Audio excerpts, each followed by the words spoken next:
Қайырлы күн баршаңызға. 8 наурызға өте әдемі безелар дайындаймыз. Ол үшін кеңірек ыдысымызға 3 жұмыртқаны ақуызына сарысына ажыратып аламыз. Яғни бізге 100 грамм ақуыз қажет болады. Сары уызын чак-чак немесе самсаның бетіне пайдалансаңыздар болады. 150 грамм құм шекер қосып, водяной баняда 45 градусқа дейін ыстықта ерітеміз. Водяной банямыздағы су ыдысымызға тимеу қажет. Осылай венчикпен араластырып, градусын өлшеп отырамыз. Бізге 45-46 градусқа жеткізу қажет.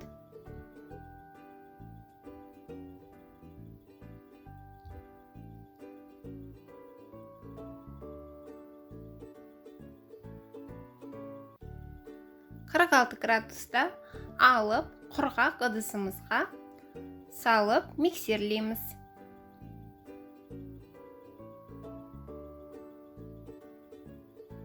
Жылдамдығын біртіндеп көбейтеміз.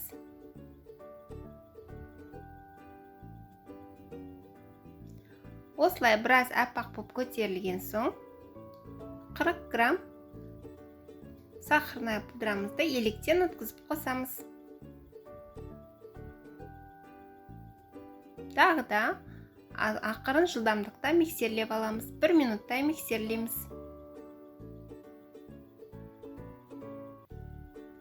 Меренгамыз дайын болды. Жақсылап жан-жағын қырып тазалап, 4-5 ыдысымызға бөліп салып аламыз.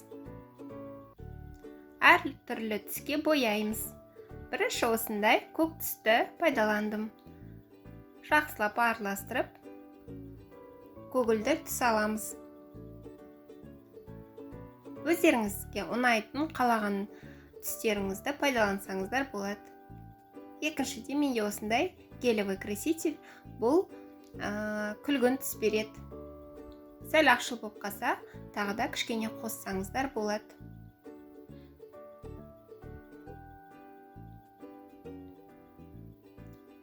Сары түсменде осындай порошковый краситель. Жақсылап араластырамыз.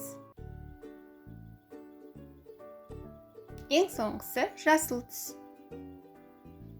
Жақсылап араластырып, бояуларымыздың бәрін дайындап аламыз.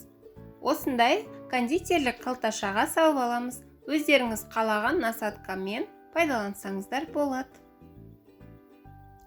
Мен алдын ала осылай 8 деген жазуды жазып алдым. Үстіне пергамент қағазын кішірек қып кесіп, осылай қалаған түстерімізді араластырып, осындай 8 жазуын жазамыз.